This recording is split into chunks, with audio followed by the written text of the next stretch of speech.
राष्ट्रीय महामार्गावरून भंडाऱ्याकडून आपल्या स्वगावी वाकेश्वरकडे जात असताना पालगाव गावानजीक मोटरसायकल अनियंत्रित होऊन घसरल्याने झालेल्या भीषण अपघातात चालक गंभीर जखमी झाल्याची घटना घडली आहे। काशीराम अर्जुन जिपकाटे वय 40 वर्षे राहणार वाकेश्वर असे या अपघातात जखमी झालेल्या चालकाचे नाव आहे।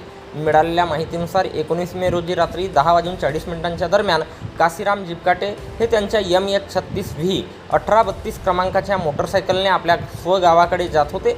दरम्यान पालगाव गावानजीक अचानक त्यांच्या दुचाकीवरील नियंत्रण सुटले आणि ते वेगाने रस्त्यावर कोसळले। या अपघातात त्यांच्या पायाला आणि चेहऱ्याला गंभीर दुखापत झाली।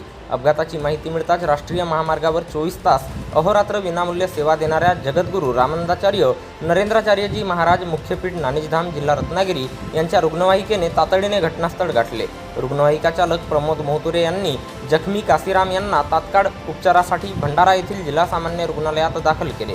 यावेळी मिळालेल्या वैद्यकीय उपचारामुळे जखमी चालकाचे प्राण वाचले असून सध्या त्यांच्यावर जिल्हा रुग्णालयात उपचार सुरू आहेत।